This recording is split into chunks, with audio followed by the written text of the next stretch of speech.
Hello everybody and welcome to the New Year's edition of Movie Review 30. I am Brock and this is Dean, and we just saw Wonder Woman 84 in theaters. Or Wonder Woman 1984. Exactly. This was supposed to come out in... I don't know, but it was postponed due to the whole... due to the whole pandemic, but... But we finally managed to see it in theaters, but the film came out in... last week in the 25th of December, but unfortunately we didn't have time to see it because due to holidays we had. Yeah, due to the holidays. But we managed to see it this week. Yeah, with another friend who is currently unavailable. This is the, as you can tell, it is the sequel to the 2017 installment of the DC Extended Universe, Wonder Woman. And we should let people know what we thought of the first one before we talk about the second. I actually thought it was pretty good. I kind of love the anti-war sentiment that they put in the movie. Really adds an identity to the movie. The first Wonder Woman movie would probably be my favorite in the DC Extended Universe. And now let's on back to this second one, 84, and what do we thought of it? We thought it was pretty good, but it's not as good as the first one. Yeah. For us, we enjoyed it. Yes, we enjoyed it, but it can't beat the sequel. But it can't beat the original. Pretty much. And it's kind of obvious on when they're sure that's not related to Wonder Woman. Yeah, but it's a strong female lead, so... so I guess in a sense it counts. Alright. And so now we should probably get to the spoilers because we spoil every other film for Movie Review 30. So in other words, spoiler alert. So the movie opens up in a flashback with young Diana in a bit of a racing game. Well, sort of based on the Olympics. She cheats, thus making her disqualified from the games. Yeah, but it wasn't on purpose because she unfortunately missed one target to make the... That, and also she did cheat as her mentor, played by Robin Wright of Princess Bride fame, tells her otherwise. It's part of the same mentor from the first movie. Yeah, and then Diana's mother comes to her saying that she will try. That you will try again, and this will be important for later. So now cuts to years later in the 80s where... 1984, as the title mentioned. It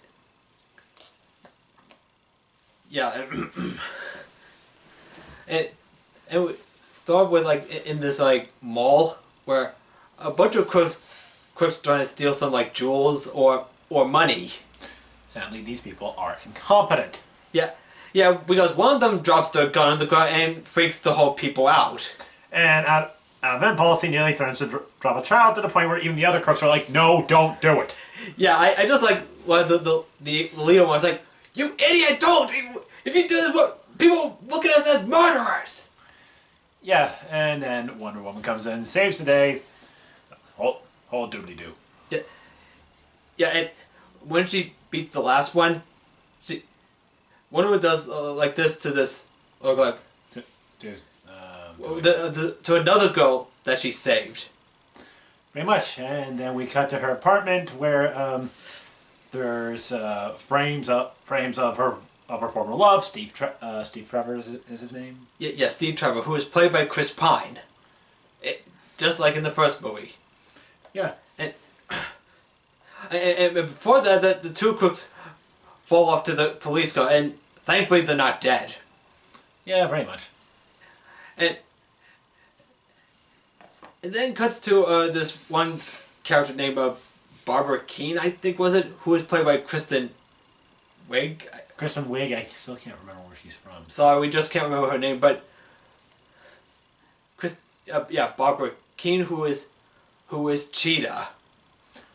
This will be important for later. Yes, and her character is sort of similar to Selena Kyle, aka Catwoman. You want to which version? The Batman Returns one, to be exact. Yeah, that she Yeah, because when you mention it, yeah, there is kind of a similar between the two. Pretty much. Where her life's not going... Like, she's not as all the attention she wants, but... And also, she's pretty much the guy on people's boot. Yeah. And then, like, she meets up with Diana later, and when they first meet, they actually get along pretty easily. Yeah. But before the friendship goes to a screeching halt. yeah, and then they find this piece that's, and they don't know what it is. Eventually, they find out it grants one wish, but it's basically like the monkey's paw. You grant a wish, it takes one thing away. Yeah. Yeah. So Dan doesn't know that it's magic, and she almost like wishes for Steve to come back, but again, she doesn't know. Yeah, she basically does not know. And then after that, where in the middle of the night, Barbara is like trying to walk back home, but then some drunk pervert. Yeah, when we were seeing this film, Brock has a problem with those kind of people, and I'm not gonna lie, I will get to that later. Trust me. Don't forget to remind me. Yeah. And then Diana comes in and is saving her by punching him straight into a garbage can that pretty much falls off. Yeah, and Barbara was amazed of what Wonder Woman with Diana. Yeah. And then she's back to her place, and she wished she could be like her. And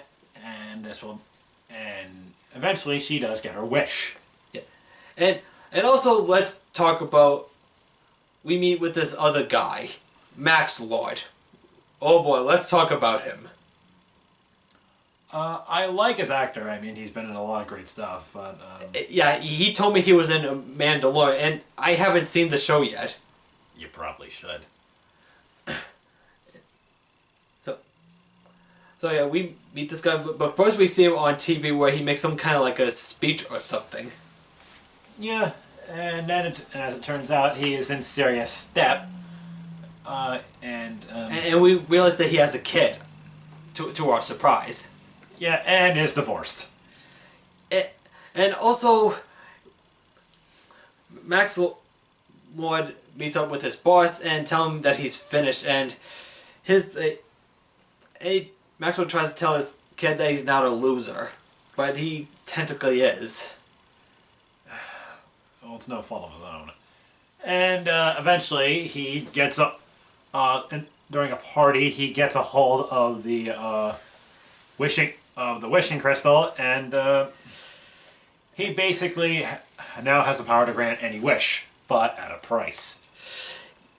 Yes, this.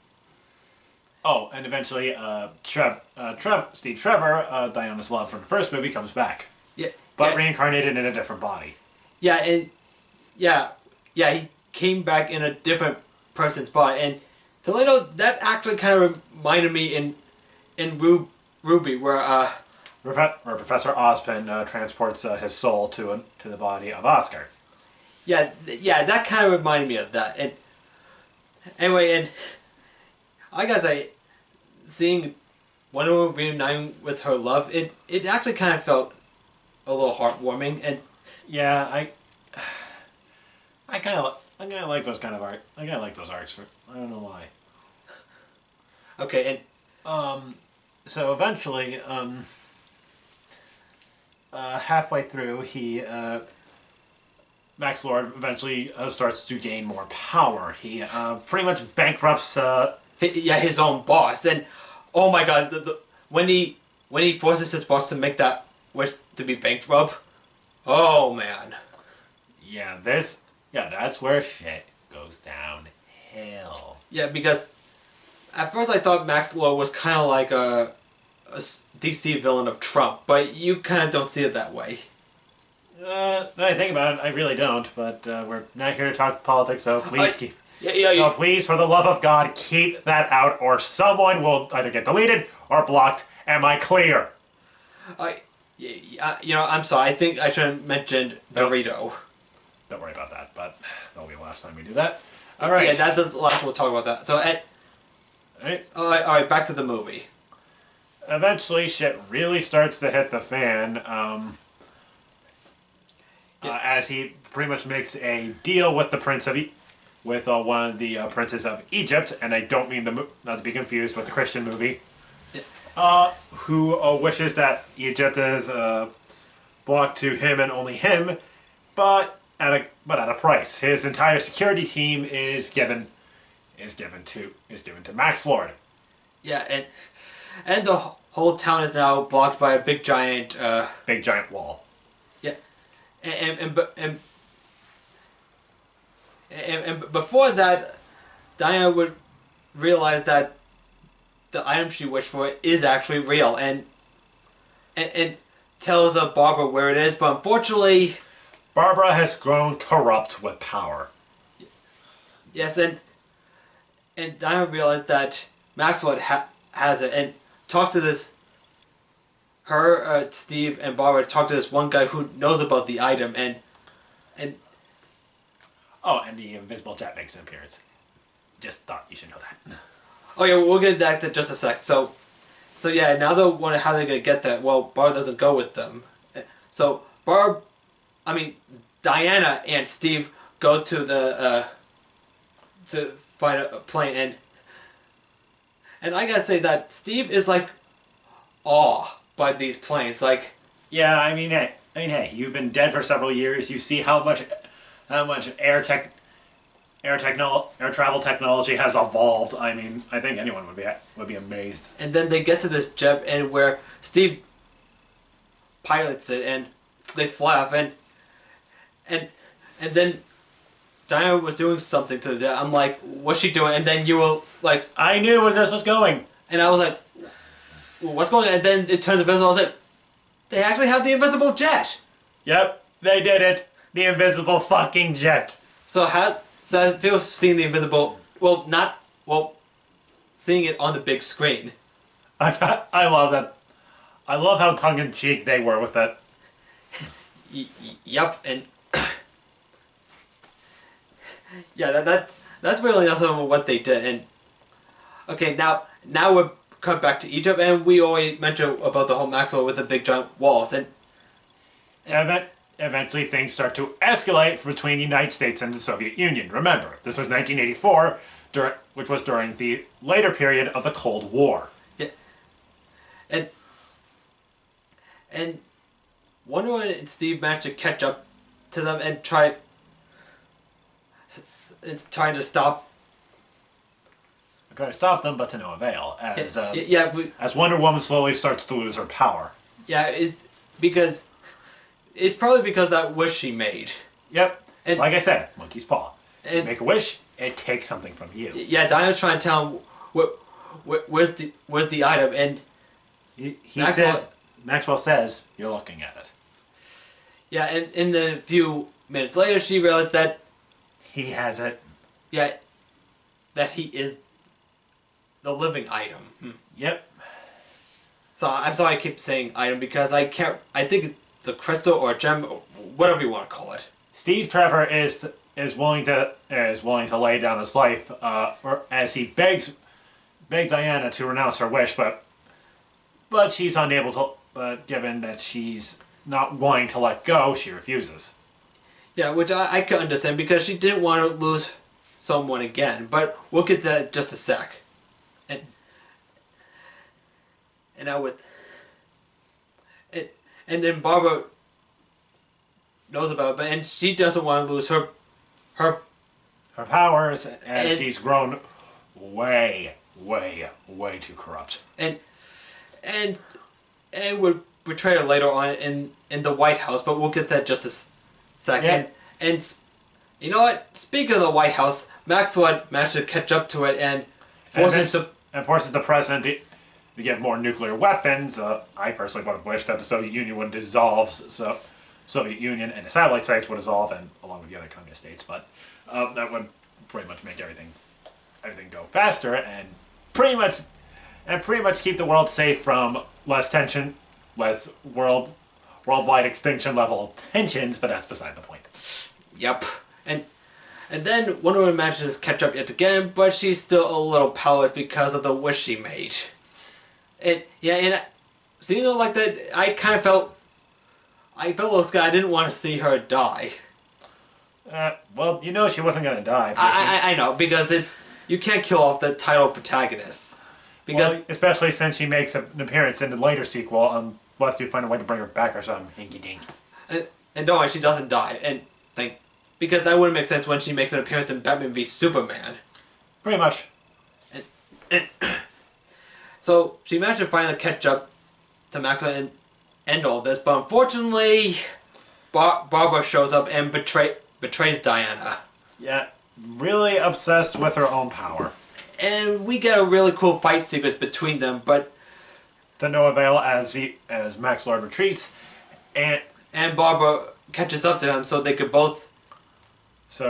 basically perform one of the biggest climaxes in this movie. Yeah, but we'll get to the climax later. And a little earlier before that, Steve realized about this armor that Diana has, and I can't remember her name, but this will be important for later. I think it was given to a great Amazonian warrior to free the Amazons from the humans who enslaved them one time and supposedly sacrificed her life. Yeah. Hint. And okay, and then cuts back to the whole White House fight scene. Yep. The whole people was going all riot. I'm like, everyone has gone nuts. Tensions are up the roof, and the missiles have fired. Yeah, seeing this really scared me. Because you think that's scary? Wait till you see Threads. Yeah, but we shouldn't get into that because again. Yeah. Yeah. Let's try not. Well, it's not political. Well, this isn't political. Yeah, I don't want this video to be political. We're just trying to do this for fun. All right. Aside from that. So yeah. So after that, Dee convinces Diana once again to try to give up the wish. And she does, but not before one last kiss, as she renounces her wish and screams in agony. And boy, Wonder Woman just can't catch a break when she loses her loved one twice. That break. Boy, I'm daydreaming what Batman said in Justice League about Steve Trevor, and that pissed off Wonder Woman. Oh, now I can't remember that. It's been years since I saw the movie. Yeah, I just want to bring that up. All right. Oh, sorry. Anyway, so again, she renounces her. She renounces her wish, gets her powers back, and eventually manages to pursue the antagonists and gain the armor of the Amazonian warrior to their lair, where. And I gotta say that her golden armor is actually pretty cool looking, especially the wings. For some reason, personally, I think it reminds me of, like, say, something from Knights of the Zodiac or Saint Seiya. Anyway, so Maxwell manages to get to the to an island to go live to tell the whole world to make a wish, and hell starts to escalate as it gets worse and worse and worse and worse and worse and worse and worse and worse and worse. Yeah, like this one guy wishes that woman to be dead, and someone wishes someone who is of Irish descent to be arrested, and so basically, in other words, the troubles hit America. Ooh. And so Wonder Woman finally catches up, beats up a couple soldiers, and then sees Barbara finally as Cheetah. And I gotta say, I actually like her Cheetah form, and we don't see her transform on screen, so I guess it's left in our imagination.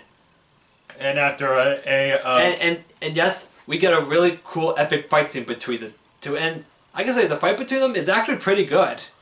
Eventually, after an intense fight, Diana incapacitates Cheetah, and eventually goes to Max Lord, who is acting all godlike, but but eventually, through trial and error, she puts the lasso on, and Oh yeah, and we didn't get a sense of how Wonder Woman managed to beat Cheetah by electrocuting her in the underwater with the wires going and yeah, but it didn't kill her. It just probably knocked her. and incapacitated her. In reality, she would have been dead. Yeah, but she had her Cheetah power, so it wouldn't kill her that much. That's true. And now back to Wonder stopping Maxwell with this.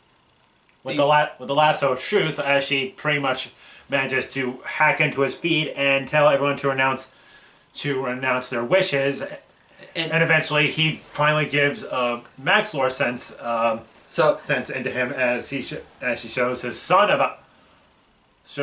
in danger and shows his really rough childhood, ranging from an abusive father to bullying to being the lonely kid and trying to make an honest living. And the music fits pretty well to it. And it's the same music that was used in Batman v Superman at the beginning part where see Bruce Wayne, young Bruce Wayne, seeing his parents getting killed, and because again Hans Zimmer's doing the soundtrack for this Wonder Woman movie. And he's great as always. Yeah. So after the revelation, he snaps out of it, renounces his wish, and everything is back to normal. Yeah, and everyone reannounces the. Sorry, I'm just having a hard time seeing the word reannounce it. Read that. Renouncing, like you don't want your wish anymore. So Maxwell finally surrenders, and everything is back to normal, and Cheetah is back to her human form, and honestly, I don't see the friendship coming back anytime soon. Yeah, I think, and we don't see her get locked up in jail, but she's probably on the run. Yep. So eventually, it cuts to Christmas Day, where I guess it makes sense because it was Christmas since last month, but that's the side point where, it cuts to Christmas Day where we see the person who Steve used to possess meets Diana, and they talk for a little while, and it was a nice little talk, and it kind of ends like that. But it also shows a little kids playing with Snowball, and that's kind of cute. I was like that back then. Yeah. And then the last shot of Wonder Woman up in the sky, flying off, and movie over. And there's a... and now let's get to the mid-credit sequence. So eventually that ancient warrior that had the armor... the ancient warrior... appears in a town, she's played by the original Wonder Woman from the original TV series. Yeah, I think her name is Linda Carter, right? Most likely. Yep. Hang on, just give me a sec. Let me see if I'm right.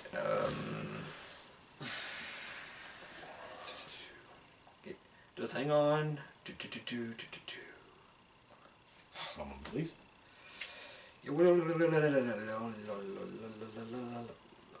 Yep, Linda Carter. I got it right. All right. What did you just do? What did you just... when this video's on, I'm gonna find out what you were doing.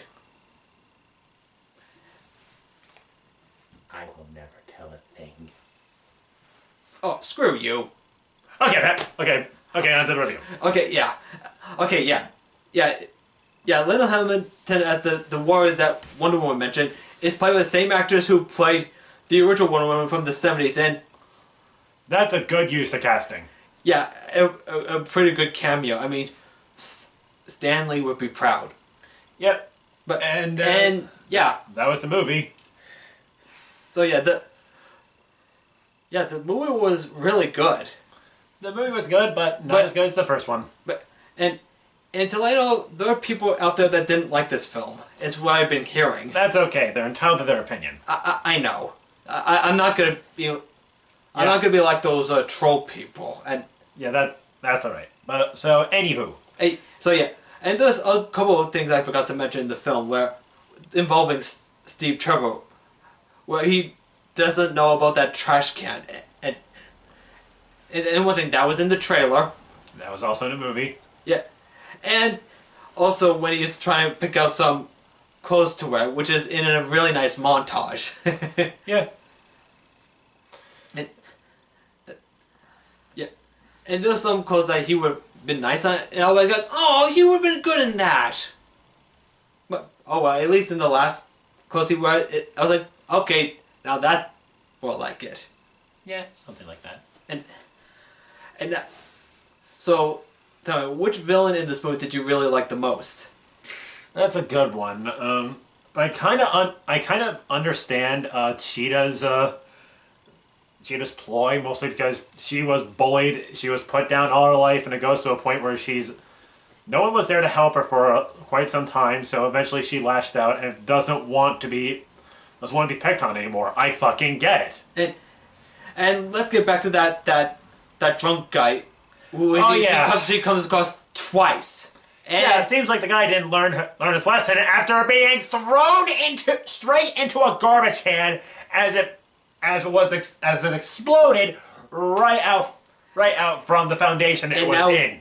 And now Cheetah fights back by pretty much beating the crap out of him and shattering his teeth out. Yeah, I mean, and it even goes to a point where you're like, whoa, hey, I think that's enough. Yeah, and I was saying that she was turning to the dark side very quickly on. I think she was turning into a bully. Well, an evil bully, no less. Yeah. What? Nothing, just something personal. Okay. Aside from that. So, and now with Max Lord. I kind of like Max Lord. He's trying to prove something to his son. Trying to prove that he's capable of success to his son. But eventually, he gets so obsessed with power that he forgets everything else. And eventually, he pays the price for it. He doesn't die, but... yeah, so none of the villains die in this movie. I kind of like that. And I'm totally fine with that. So, yeah, that's all we gotta say. So, well, there were the trailers. Oh yeah, we'll get to the trailer in just a second. And Gal Gadot is still the best Wonder Woman.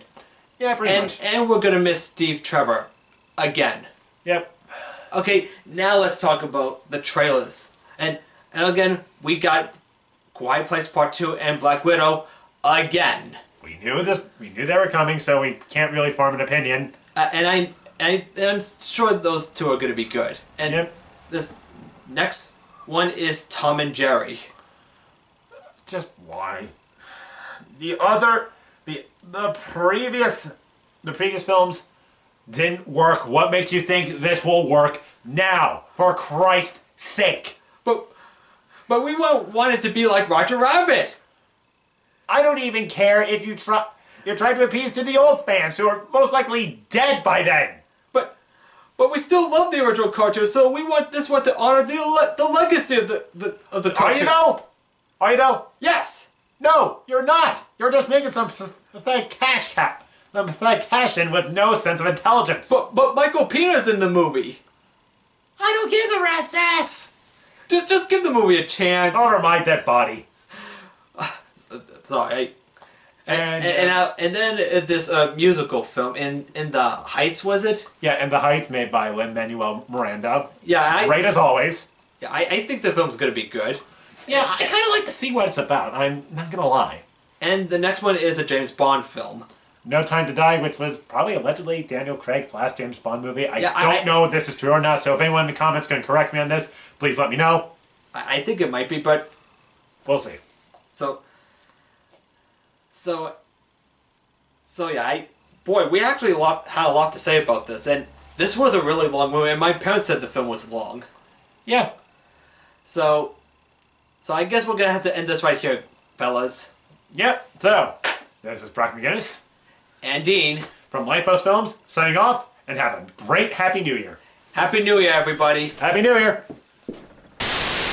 Should acquaintance be forgotten? I'm about to marry. Should acquaintance be forgotten? It's a hard time. We've cheated about the place and pills and now in Spain. But was the one who did put on all and shine. For all and shine. For all and shine. We'll share a couple times here for all and